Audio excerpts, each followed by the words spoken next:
For more information about me and my guest, you can go to jenjulius.com and check out the On the Radio tab. Today, I have Mike Macedonio, president and partner of the Referral Institute, and we will be discussing moving on from cave dweller marketing. Mike, can you go ahead and tell us a little bit about what you do, where you came from, and why you're so awesome? Sure. Hi, Jen. It's nice to be here. Thank you for having me. Absolutely. So my name is Mike Macedonio, and I'm originally from New England. And today I live here in Sonoma County. I call it living the dream with my beautiful wife and living in this beautiful part of the country. And starting out, it was very different than the lifestyle we have today. I bet. And being from New England, obviously the climate was very different, but also my work life was very different. When I had started out in business for myself after working many years for other people, it was a rough road. I had some very good values for my parents, one of them being work ethic, which led me to working 14 hours a day, 7 days a week. Oh, man. And at one point, literally hustling 4 different businesses at once. And all of that gave me a level of success. I call it the pinnacle of mediocrity.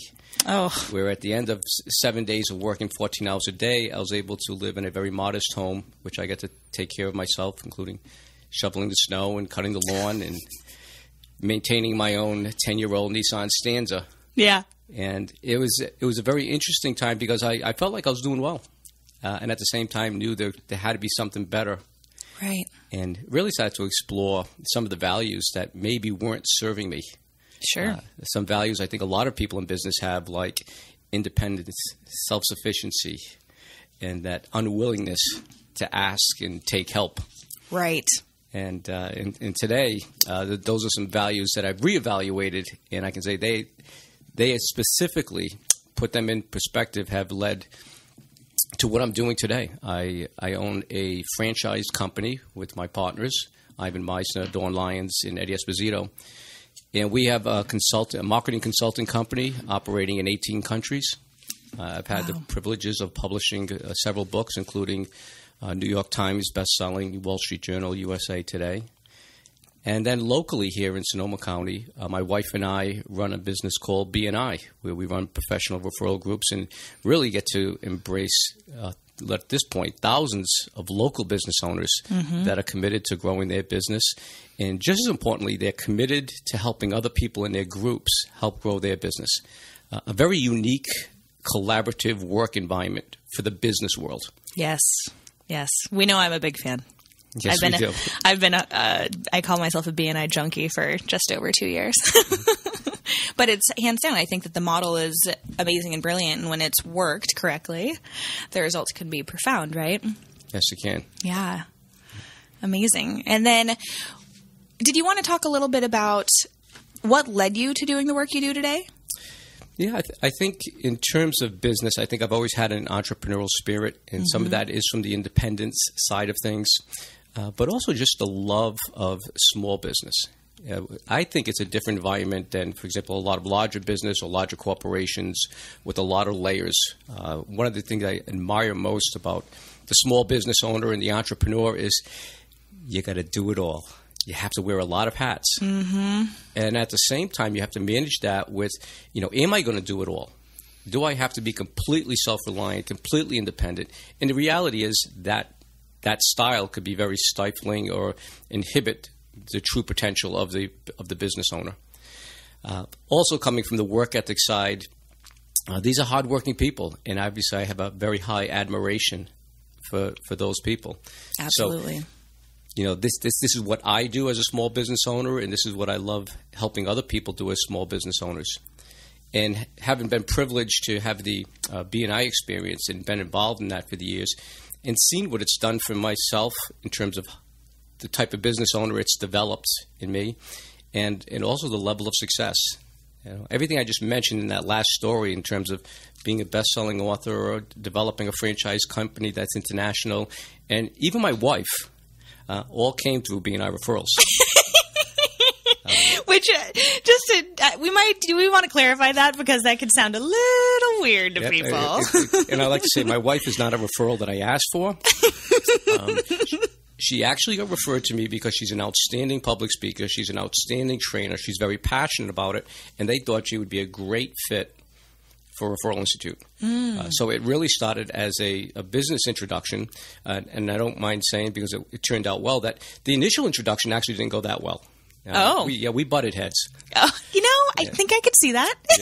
we did butt heads a little bit, but I'll tell you, once she came on board and once I saw the talent, and that's what I was looking for, somebody with her level of talent and her tenacity in business was just a great asset to our business. And this happened even well before we were married. That level of tenacity and success earned her the right to actually be one of the managing partners of the company. Wow. I always say that she became a managing partner of this company in spite of me, not because of me. And but that was a BNI referral. But again, I wasn't asking. You never know what could happen. I wasn't asking for a wife. Yeah. And which is interesting about that is I know a number of people that have kind of come to find their soulmate through business or through BNI referrals. Well, like-minded people, right? Surrounding ourselves with like-minded people. Yeah. I think that that's something to be mindful of. And in BNI, I think that sometimes that's what we start attracting, are other like-minded business owners and professionals and community members. And you couldn't be more right. Absolutely. I did want to clarify real quick, though, because you were mentioning a lot about small business, and I think there's a lot of confusion about that terminology. Could you clarify what you mean when you refer to a business as a small business? Sure. When I look at small business, I look at business owners that typically are going to have less than a couple of hundred employees. Now, that's not necessarily small to a lot of people. So there's quite a range there. Yes. Going from micro business to small business. Got it. Right. But the independently owned small business owner, and typically the ones that fall within our niche, are the ones that created and started the business. Got it. They're the ones with the passion and drive that we could really hone and harness and make it great. Got it. Okay. Thank you for clearing that point. So I did want to kind of shift gears a little bit and jump into what we wanted to really talk about today. So we're talking about moving on from cave dweller marketing. I'm sure that topic makes people, what? What do you mean? What do you mean I'm a cave dweller? But I also wanted to start off with kind of exploring your thoughts around if you believe that loving what you do is a secret to success, or if it's really not that relevant. If you just pick a business that you're like, oh yeah, this makes sense. I mean, what do you think about that? Yeah. Well, I think it really starts with, how do we define success? If we are only defining success by the bank account, okay, there's probably a number of ways you can do that, both legally and illegally, and that's not, to me, success. I like to measure success, and then there's really not a quantified number we use, but success to me is happiness. Yes. And you're getting me all lit up right now. This is let's go, Mike. Let's dive into this one. and having financial stability and security does lend itself to happiness. And having the satisfaction of knowing that we're serving people, okay, leads to happiness. Okay, and so loving what you do does become a component of that. Okay, and this is not a but. Okay, but all of that combined, okay, just loving what you do doesn't necessarily mean you're going to be happy. That's the truth. Or doesn't necessarily mean you're going to be successful in business. So I look at loving what you do, that passion, particularly in small business, which really drives the business, is a crucial element, and you have to have the same level of passion and same loving of what you do of the business. Right. Many people know that I love cycling. I'm an avid cyclist. I'll mountain bike, road race. I mean, you name it, on a bike, I love to do it. Yet I would never make a good business owner in that environment. Okay, because I don't make money by riding my bike. If I was making money, it would be by being in the industry of selling products and services. Right. And I think that's a critical element. Whatever your passion is, if you want to make it a business, you also have to embrace all the business components that go with it. You have to embrace the market, the marketing, the sales, and the entire administration and operation of that business. I really appreciate you bringing this point up, because from what I've found, unfortunately, the business education that's available in mainstream education, including secondary education, is not awesome unless you purposely seek it.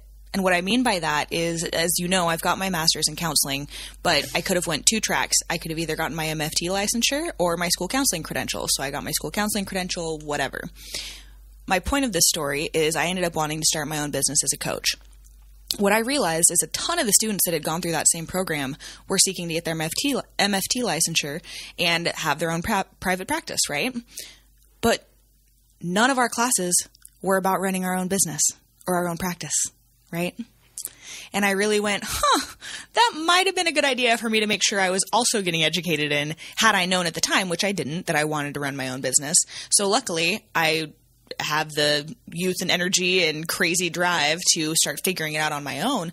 But it was extra challenging. I really was like, man, I wish I would have taken some business classes or something to start figuring out how to do so many of this, just even small things that you mentioned. Because when you really don't know and you're just following what you love and thinking that's enough, you might have a rude awakening. Well, I'm happy to say, Jen, even if you had taken business classes, you may have not have been equipped for entrepreneurship. That's true. I have a degree in management, and several things that the universities do extremely well. First of all, they're extremely good at teaching students how to learn. Right. They're extremely good at preparing people to go out there and be prepared to get jobs. Okay, but in terms of running and starting your own business, that's a whole different skill set. Totally. And that's not the thing they equip people with. For example, people that go into school for marketing. You would think if I had a degree in marketing and I opened a business, I should be really, really knowledgeable and effective at marketing my business. Well, the reality is most of the stuff they're teaching in marketing is how to market when you have millions or even billions of dollars of budget. I don't know most small business owners that start with that. Interesting. Okay. And all of a sudden it becomes, okay, how do you grassroots market it? How do you do it on a shoestring? There's no advanced degree in that. Here's another interesting thing. They actually have the College of Entrepreneurship, which has emerged over the past decade or so. Mm-hmm. Now, the College of Entrepreneurship, think about that. Entrepreneurs. You're going to teach people how to be entrepreneurs. I was writing... Are entrepreneurs teaching the classes, I hope? You'll figure it out when I tell you how they're doing it. This was an online curriculum I was doing for the United States Center for Entrepreneurship, and I did an online curriculum for networking. And when I was talking to the founder, he told me we need to get this accredited in college as a curriculum that's recognized. And those accreditations would attract more business. And I'm thinking entrepreneurs, nobody cares about accreditation. Not entrepreneurs. They care about greenback, success, and lifestyle. And he says, yeah, but selling education credentials matter. We want to be accredited. And he can tell I was completely disinterested. And he says, okay, Mike, I'm with you. It's something you have to understand in the academic world. He says, what would you think would be the criteria for grading the School of Entrepreneurship? In other words, what's the best one in the nation? What's next? Who are the top 10? And I'm thinking, I don't know, it's going to be the quality of the curriculum, the quality of the people that are leading it. It's going to be how these students get out there and are able to embrace the entrepreneurial world. He says, yeah, you would think, but no. He says the top entrepreneurial school is graded by the amount of students that graduate and get jobs.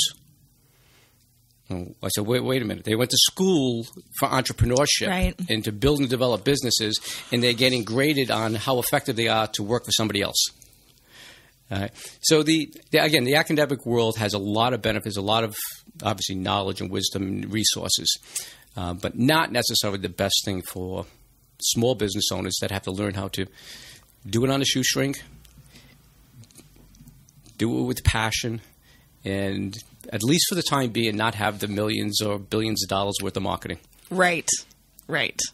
Maybe even having to be conservative with thousands or hundreds of dollars in marketing, right? Yeah. Depending upon the level of where their business is at. Absolutely. So then I feel like this is a great time to dive into what our main topic is, which is moving away from cave dweller marketing. So what do you even mean by cave dweller marketing? Before I talk about cave dweller marketing, one of the things I'd like to talk about and touch on is business networking. Perfect. Okay, it's a lot because I know that'll tie into it. Yeah, it's the belly to belly, and the reason I bring that up first is because I'd like to be clear about how I see business networking. A lot of people have different views of what networking is, and a lot of times those views are based on, getting in front of a lot of people and doing a lot of direct prospecting, schmoozing, boozing, networking. Right.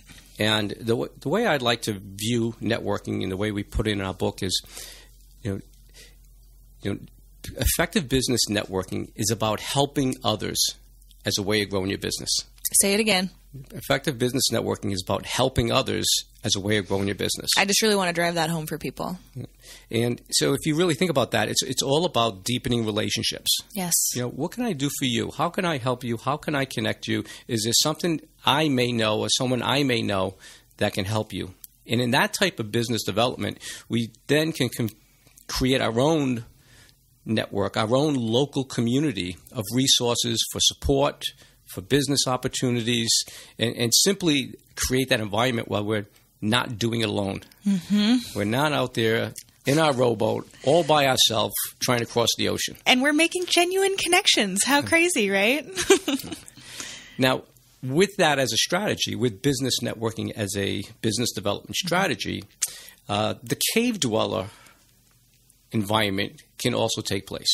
Right. And particularly today, believe it or not, we actually behave more like cave dwellers than the actual prehistoric cave dwellers.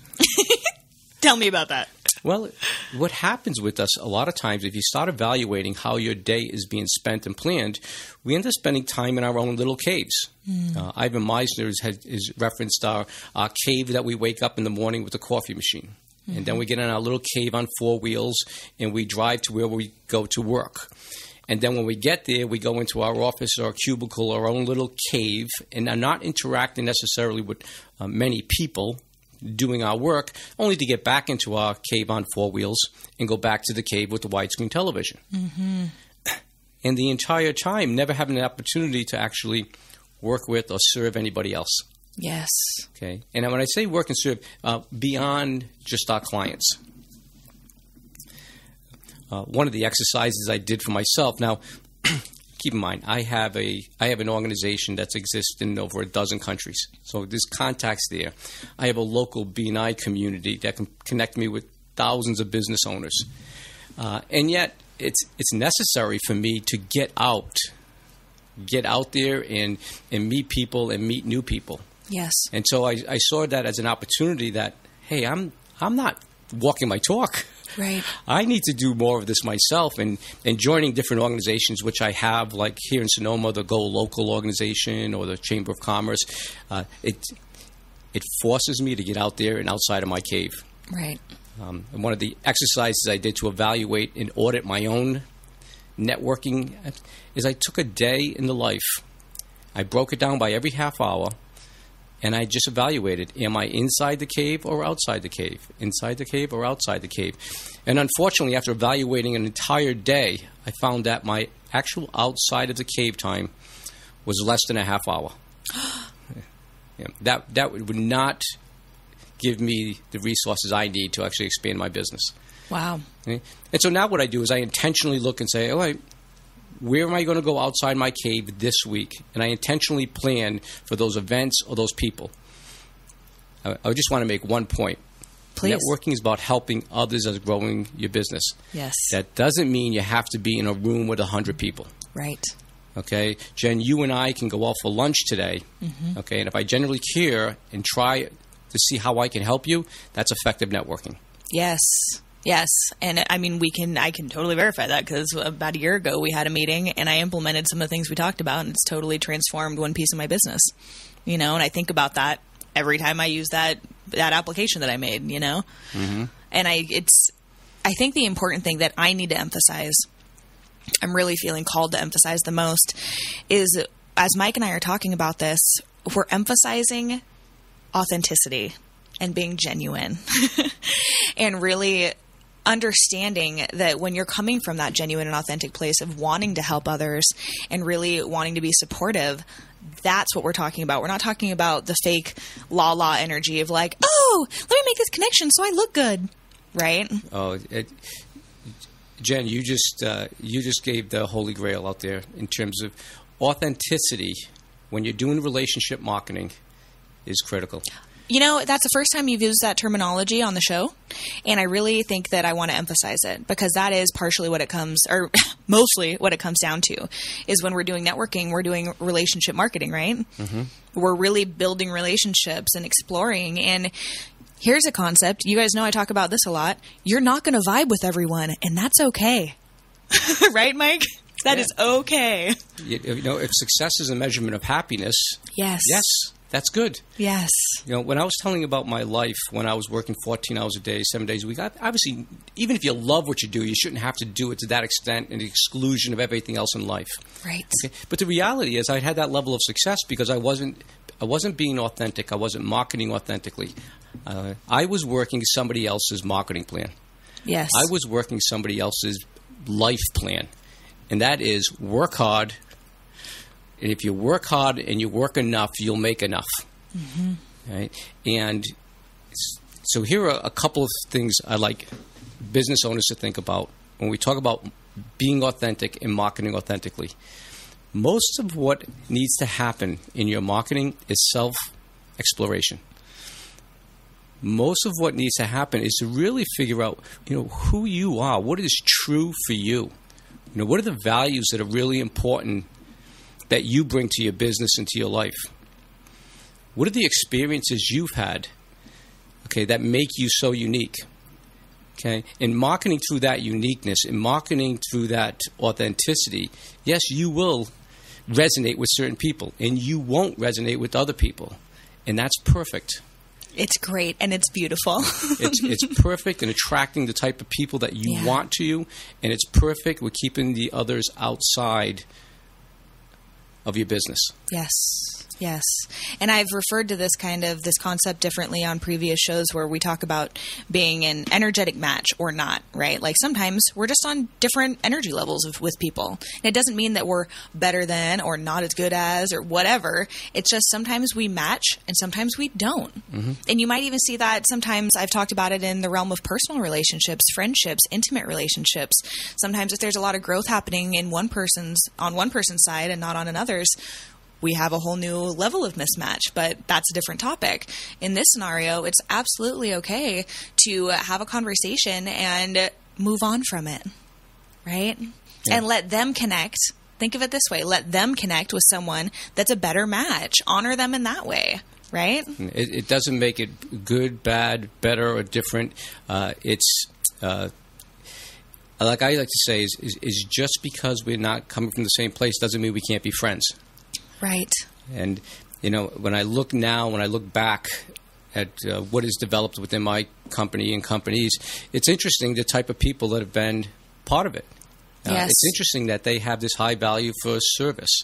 Yes. And not only servicing the product and services we deliver, but just servicing people. Mm-hmm. Right down to, when we have social events and events that, people in my organization are willing to get in there and cook and serve and help people. It's sometimes even a battle where everybody wants to do it. I often get comments that, a CEO of a company shouldn't be washing the dishes or shouldn't be doing certain tasks. And I look and say, no, that's absolutely perfect. That we would be pretty doing sure that. I'm human. Yeah, that's thanks. Absolutely perfect because great leadership is about service. Mm-hmm. And this is... Again, that's part of our culture. It's kind of part of what we do. And again, when I evaluate my own authenticity, one of the things that I was brought up with values is the dignity of all work. Okay? Not just the dignity of all trades or business, but all work. Yes. Okay, that the bottle washing is a dignified task. Yes. And there is no task that's not dignified, providing it's moral, of course, in serving people.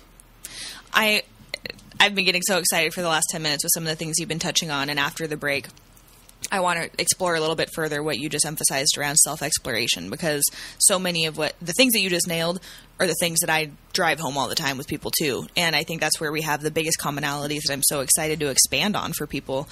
But I really wanted to also touch on that great leadership is about service, right?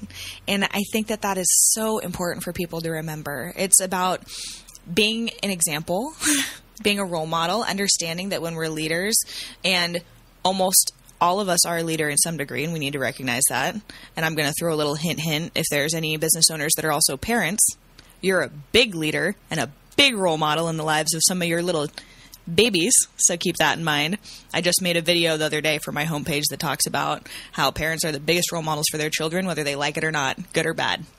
But this is also important to recognize that if you own a business, people are watching your attitude. They're watching how you're serving others, how you're managing, how your managers are managing, right? So I think it's so important to just recognize the impact that leaders have on their businesses, on their staff, on their success by their authenticity, their genuineness, and the service that they're providing. Not just service as customer service, but service as in how am I supporting my fellow man in the world, right?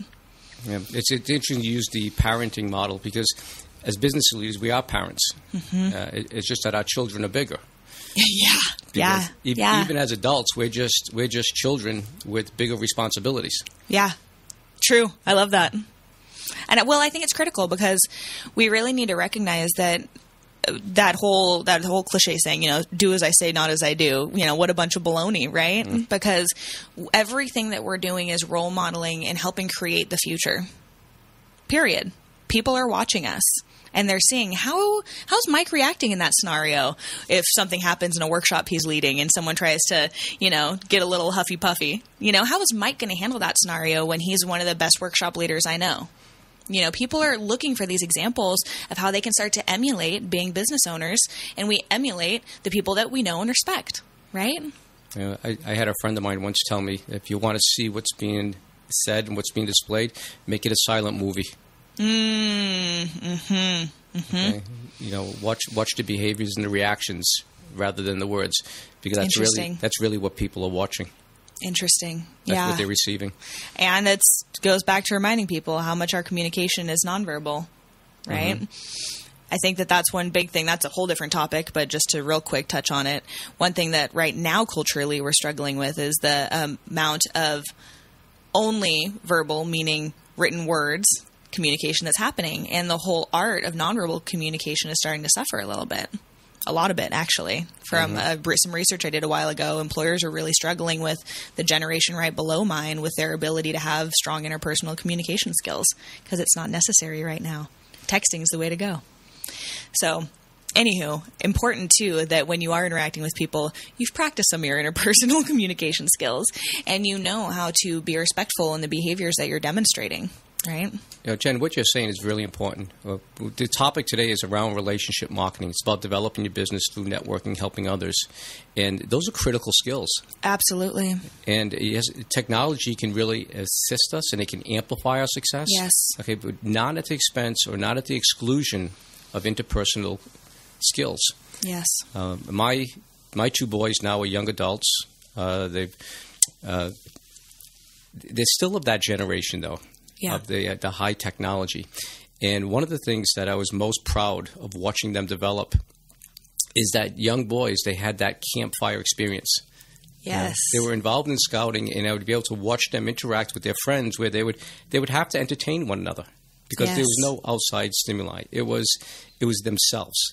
And the stories and the jokes and the acting and the theatrics and everything that happened in that was a tremendous skill development and personal development. Absolutely. And I've always said that someone's going to create a business around how to have campfire conversations, just to reintroduce those skills. Right. Oh, okay. In the next half of the show, the main concepts that we're going to cover for you are about being a solopreneur, what that means, and how you can be successful and not drown. Also about referral generation, really understanding how some of your hot referral sources might not be so hot and where you could be getting referrals. And then really diving in a little bit deeper to that self-exploration concept that Mike mentioned earlier, the who am I, what's true for me, what are my values, what are my unique experiences, and how can I embrace those and really making my business stronger, making my marketing stronger, but doing it all from a truly authentic and genuine standpoint. And for those of you that know me, you know how excited I am because this is what I'm all about. So I'm so excited, Mike, to dive into these things. So let's start off with being a solopreneur because there's a lot of them, or especially in Sonoma County, right? Oh, I'm yes. one. Mm-hmm. And how can we basically not drown? Yeah. Well, like I mentioned earlier, the entrepreneur, particularly in the beginning, has to wear all the hats. And even when we look at skill sets that are not in our wheelhouse, in many cases we have to do it anyways. Mm-hmm. And there's a couple of things to recognize. First of all, you really can't do it all and can't do it all well yourself. I think that's what we need to emphasize, because some people, some hardcore go-getters out there are like, oh, believe that. I can do it all if I want to, right? So we need to emphasize you can't do it all well by yourself. And again, when we measure success by happiness, and you may not be happy with that. Right. You may not be happy with the fact that the thing you like the least, you're doing at 8 o'clock at night at the expense of your family time to be doing your books. Right. Right. So there does come times where we do need other help. Okay. Also within the soulpreneur model, it's also very difficult because you're limited by the amount of time you have. Even if you're crazy enough to do what I was doing 7 days a week, 14 hours a day, I mean, this is not an exaggeration when I tell you I went 10 months without a day off. Oh, my goodness. And that was my lifestyle, and I thought I was doing good. Yeah. That you will get limited by time. And at some point, if you truly want to succeed in this business of business, it has to get beyond yourself. And I know a lot of people that have a resistance. Oh, I don't want employees. That's going to be it. That's going to be a headache. Well, it's going to be an investment. Right. Okay. Or I don't want to bring on partners, or I don't want to bring in other stakeholders. And listen, there's a lot of things to consider with all those options. Mm-hmm.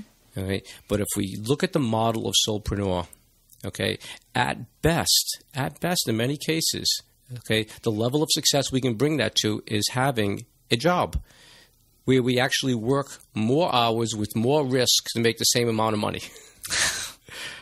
Because there are expenses to running a business. Yes. And we have to consider all of those expenses, the amount of time we need to invest on going out there to get business. Yes. Of course, doing the work itself, and then all of the other components of the business. Right? So my message here is that the soulpreneur model is a great place to start, but at some point you need to start leveraging. You need other people contributing to the business, both in providing products and services, but also providing contacts and new business. And sometimes that's having stakeholders, sometimes that's having employees, okay? And sometimes it's simply a matter of connecting and having strategic partners. Yes. You know, we see this in B&I a lot, where people start connecting with other businesses and find that they're feeding business on such a regular basis, okay? It becomes an extension of their business. Right? So it's a model of leveraging, and it's about letting people in. Now, you notice I didn't say go out there and bring people in, okay? Letting them in, yes. Which is something we guard against sometimes as entrepreneurs. And it's making my go-getter light up right now. Also, because I know that there's often so much resistance to ask for help in general, but also for those that may think that you can do it all better than anyone else because maybe no one knows your business like you do. That's true, right? But a bookkeeper might know how to do books better than you do. How about that? What a concept, right? And sometimes when we start allowing people to help us, it could be in simple ways such as hiring on a contract basis or on a job-specific basis. Having someone do your books is what I was told was a great first thing to start hiring out for, because it is time-consuming and it's typically something that you want to have some expertise in. Mm-hmm. And so I really think that it's so important to recognize that our time is valuable. And if we're missing out on a ton of time with our family or with the things that we love and really are the reasons we're doing this whole business thing in the first place, we need to really be mindful of that. Yeah, you brought up a great point about the help part. Because I'm in the world of entrepreneurship, I find that is the most difficult thing to roll off their tongue. And I've actually done exercises working with entrepreneurs and having practice. Yes. And I want you to use the words, I can use your help. Yes. And it starts off like a bunch of marbles in their mouth. Like, yeah. Because their brain says, I don't need your help. I can do it on my own. I'm self-sufficient. Right. And even what you were saying about is no one does it better.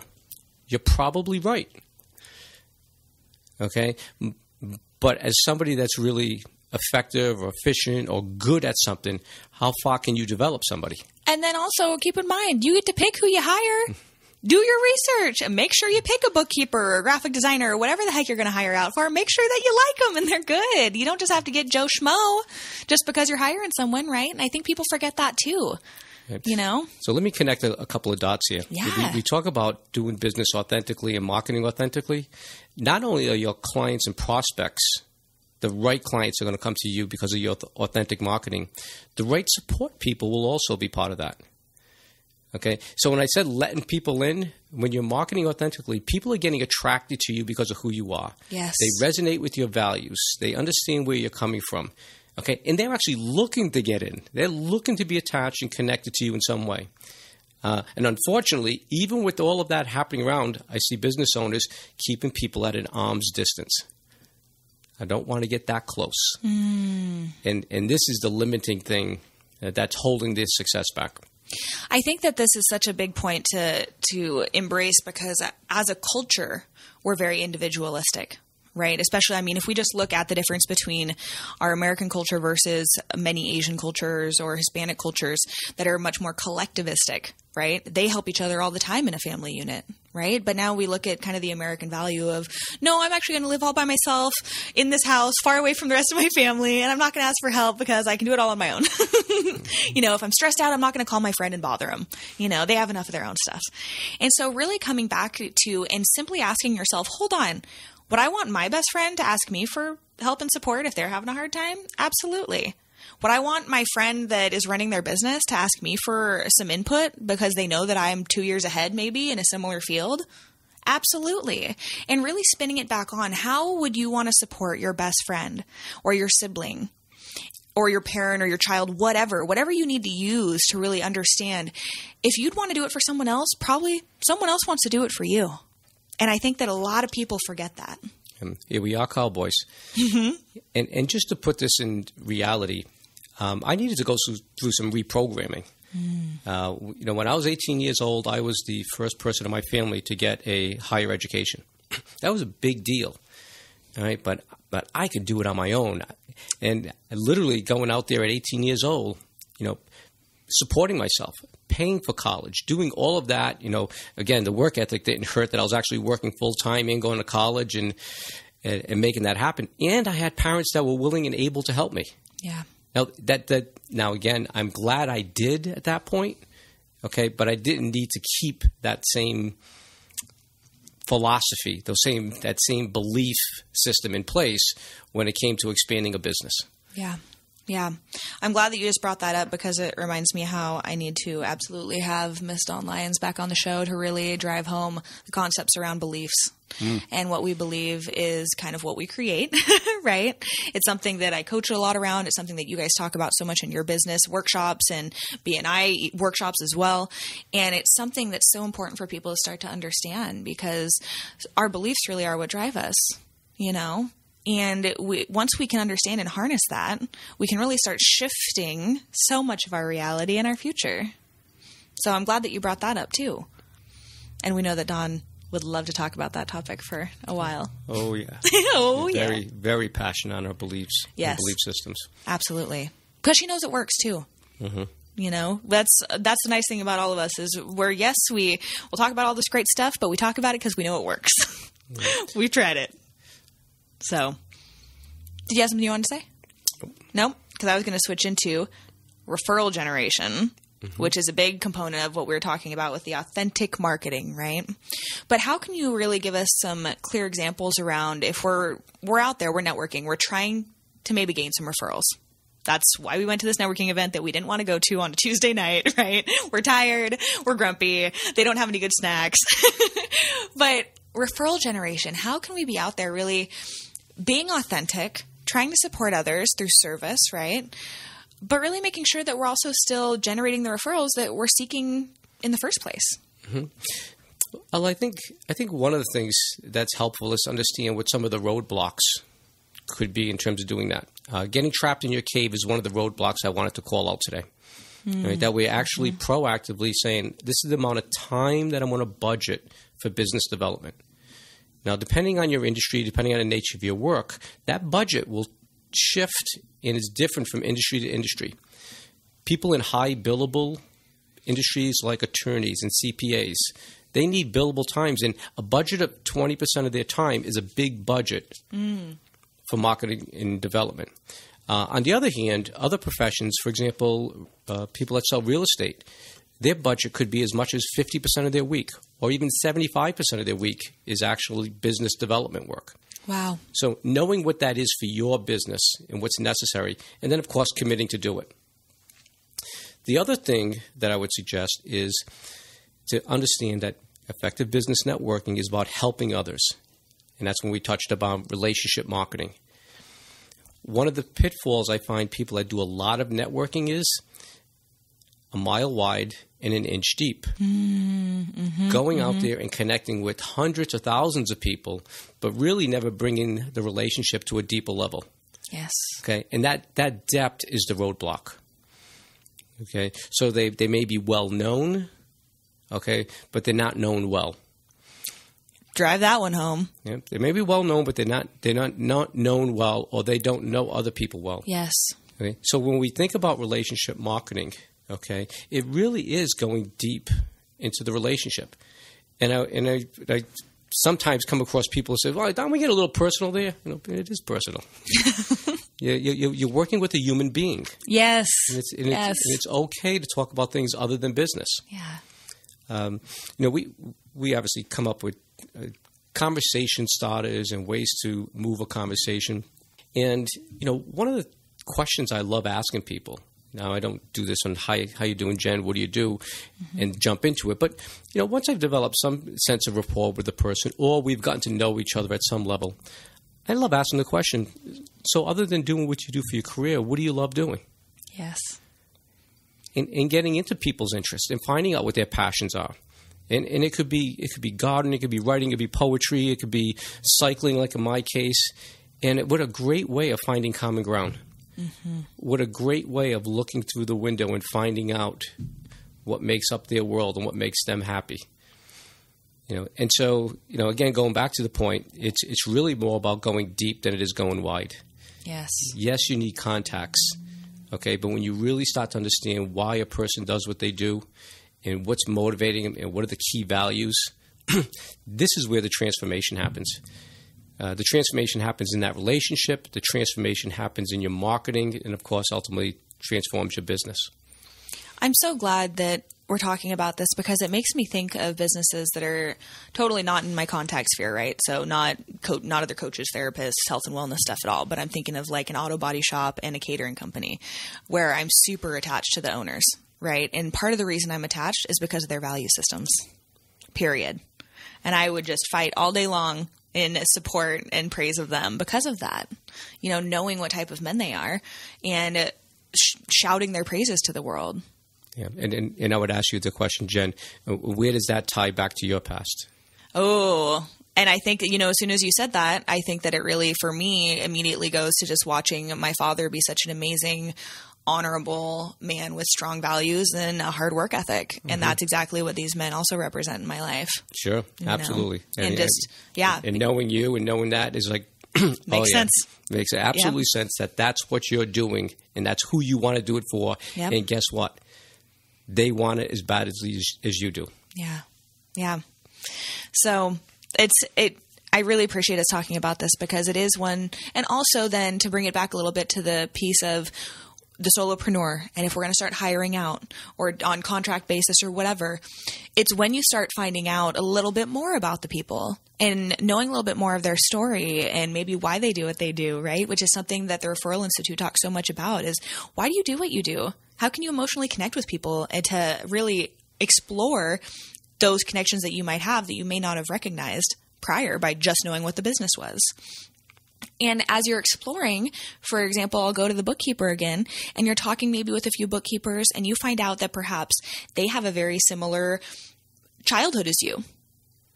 And maybe they even have the same family size as you. Maybe you both are married and have 2 kids and even go to similar schools. And part of their goal is to help fund their children's education because neither of them went to college. And you're recognizing that, oh my gosh, there's so much in common and their value system's super aligned with you. That's the person you want to give your business to. How about that? And it's not that the other person isn't necessarily a good bookkeeper. Just maybe you don't vibe with them as well. That's the terminology I use, is it's something about vibing with people, right? And we get to choose who we do business with and who we have on our team. And the more that we're connecting authentically and genuinely, which is so much of what you're emphasizing today, Mike, the better off we are, and then the better team we have. Sounds good to me, right? Mm-hmm. Yeah. So, if I can just share a little personal experience I had. please. So we talk about being authentic and who we surround ourselves with, who we attract. One of the things I find that I'm very well connected to is people who don't feel it's good enough. No matter what level of success it has, it's not good enough. There's got to be more. It's got to be more. And that's something that I had been brought up with. I have very good, well-meaning parents, hardworking, and again, not a whole lot of education in my family, at least up until myself and my brothers and sisters went on. And, one of the things that when I went to college, I went to school to be a dentist. Oh, my goodness. You do have great teeth. A very, very interesting profession if you really know me. So, yeah, okay, I could see that. Not at all. But I thought I was pretty passionate about it. I loved the sciences. I loved Sure. the math. Everything about it seemed like it was going to fit. Until I got into school and then said, I don't really think I'm passionate enough to continue this all the way through to do everything that a doctor is expected to do. And so anyways, I chose to move into business. And for many years, and I'm obviously not a spring chicken anymore. And really only up to a couple of years ago, my mom would always say, you could have been a dentist. Thanks, Mom. You could have been a dentist. And it was very interesting. Was while I was growing up, athletically, I did well. I wasn't a great athlete, but I did well. But it wasn't quite good enough. It could have been better. And I did well in school, but I wasn't a great student. But I was a good student. But it could have been better. And this was their way of driving me to strive for more. Like most parents, they want more for their children. My dad told me from the very beginning that every offspring should outdo their parents. Wow. And that's what he had for us. And it was easy for us to do because, uneducated, although my parents did well, their parents, being immigrants, did not. So that driving always created this mindset for me and this belief system that it's not good enough. Wow. I've accomplished some significant things, both athletically and business, and I always think about my reaction when I did. It was kind of like, oh, that's nice. I think I should have done better. Right. You just broke a 3-hour marathon. I think I could have done better. Yeah. And that's not a healthy environment. I kid about the dentist part of it because it would drive my wife crazy. It's like, do you understand? Your son's doing well. He's got best-selling books. He's got this business. He's really doing well. Yeah. And she'd always like, yeah, but in her world, a dentist is something you can grasp onto. Yes.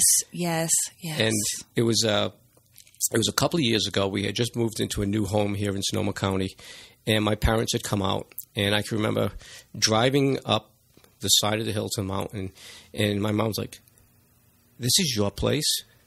Yeah, it's like all this land and this home, and this is our beautiful new home. Oh my God! She goes, "You should have a guardrail."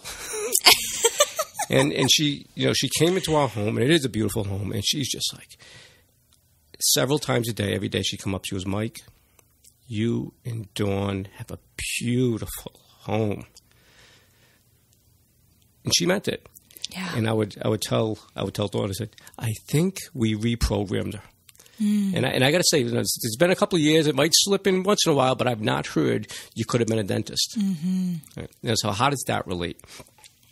I find that the people I resonate best with, the people that I work best with, fall victim to that same type of mentality. Yes. That everything they're doing, no matter how much they're accomplishing, they can't recognize what they're accomplishing because it could have been better. There's something more that you should have been able to do. You didn't do everything.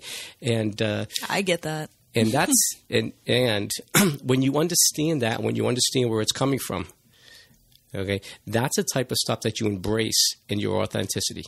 What many of us find in our essence that is sometimes we even consider shameful or we don't like to admit is actually our greatest asset. Yes. Is actually the thing that is driving our success. And I think about all the things that I've done to drive my success. That somewhat unhealthy belief is actually something that's contributed to a lot of my success. And I find that with most business people. I'm so grateful that you expanded on that, because I think one of my biggest beliefs is that our struggles can absolutely become our tools. You know, the things that we endured or the things that we've overcome or the things that we've worked through on our own are and can be the biggest tools that we can utilize for our success. And then also potentially help us figure out what we want that success to look like, because that absolutely is an individual journey. And the more we can keep tapping into, what do I want? Which, by the way, I have found out is one of the 2 hardest questions for people to answer. Mm-hmm. What do I want? You want to know what the other one is? What makes you happy? People have become so disconnected to those 2 concepts because we're being fed what should make us happy and what we should want, right? Mm-hmm. You're on somebody else's plan. Yes. And so when we can tap in, we can say the example I gave you on the break, Mike, if I want to go outside and pet a tree for 5 minutes because that's what I need to ground myself and really feel grounded and feel good and feel solid, cool. I need to do that. If I want to go out on a Friday night and have a beer with my girlfriends and talk a bunch of junk about whatever, then that's okay too. And it's about knowing what we want and what we need as an individual, right? You love mountain biking. You do all these races. That is not for Jen Julius at all. Mm-hmm. But I would love to hear you talk about it. And that's okay, because we get to have our different journeys. And the more that we can honor that and accept it, and then be able to maximize it even, and say, you know what? This is what I want, and this is what makes me happy. And then maybe even share some of that with people. What a concept, right? Be a little bit vulnerable. Mm-hmm. Share what you really love. People laugh at me when I say that I pet trees sometimes. I don't care, because that's part of my little thing that I do to make myself happy, right? And do my form of healing work and to stay grounded and solid and authentic. But guess what? Maybe there's some other people out there that like to pet trees too sometimes. And now we get to start making a connection.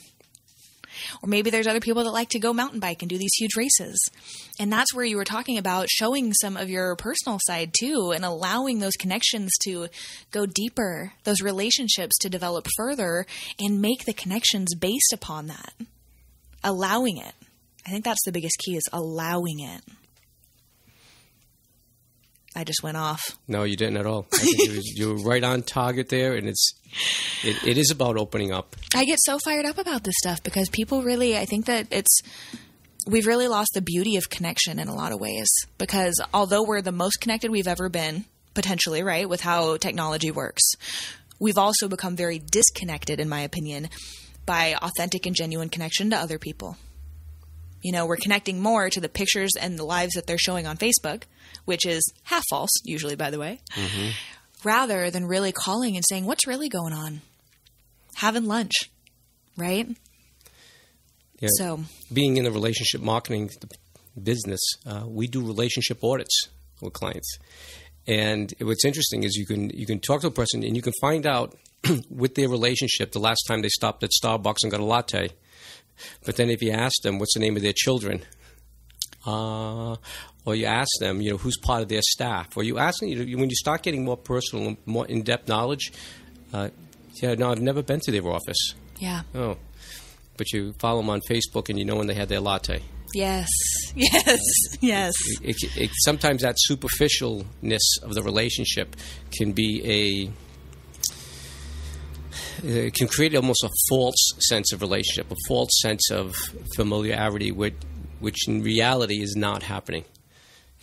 I think the thing that's coming up for me that I'm picking up a little bit, maybe from some of the listeners, is the concern with not wanting to sound fake or not wanting to sound unprofessional by perhaps sharing too much. And I know actually that was something that I struggled with, because I've kind of always been really real. Like, I've always just shared, well, this is where I come from and this is what's up and whatever. And I think that for some people that aren't used to that, it can be a little bit too much. Like, whoa, and even like when we're talking about why we do what we do, for some people, there can be kind of a weird reaction because they're not used to hearing, or they don't want to hear, the deeper, more emotional components of who we are, at least not in a professional setting. So I'm curious if you have any tips around how to take the relationship deeper, being our authentic self, right? Talking about things that aren't just strictly business and numbers and whatever, without maybe putting out the vibe that we're being unprofessional, or we're, you know what I mean? Do you see where I'm going with that? Well, I think, first of all, there is a balance. When having these conversations, they do have to be appropriate. And a lot of times when we're really talking about, bearing who we are, that should be more of a personal thing. And we may select, who and where and how we're going to share that. And then there are some of us like yourself that get into larger audiences. And then the question becomes, well, how much of myself do I reveal to the larger audience? Yeah. And I think a lot of that can be governed by respect. Okay? You provide them with enough respect and believe that they respect you enough that you can go and open yourself up. Yes. Again, within degrees. I do believe there's a level of degree that I'm going to share myself with personal relationships as opposed to public acknowledgement. Absolutely. And I think that this is where it's important that if you feel like you struggle with some of these concepts that we're talking about, to do some research or explore some interpersonal communication skill stuff, some relationship building stuff, some relationship marketing skills, and understanding how you can do this and be authentic, right? Yeah. And it's okay to experiment. Yes. Yes. It's okay to try a little at a time out. This is not something I developed overnight. I mean, I told you how I was wired. I told you how I was programmed. That didn't change overnight. Right. Okay. That's been a 20-year journey. Okay. And, even people within our organization would recognize that, wow, it really took several years for me to fully get down to a level where I was making it work the way it should be. Mm. And a great way of measuring it for yourself is obviously how comfortable are you in saying or doing what you're doing. Yeah. Right? And then the other part of it is not only how comfortable it is, do you feel better about it? Yes. Do you feel better about having, let's put it this way. If you take down the facade, it's easier. Mm-hmm. Mm-hmm. Okay? And when it's easier, you enjoy it more. Yes. And it's more authentic. Okay. But yes. It's okay if it happens in small pieces. Yes. Yes. Yes.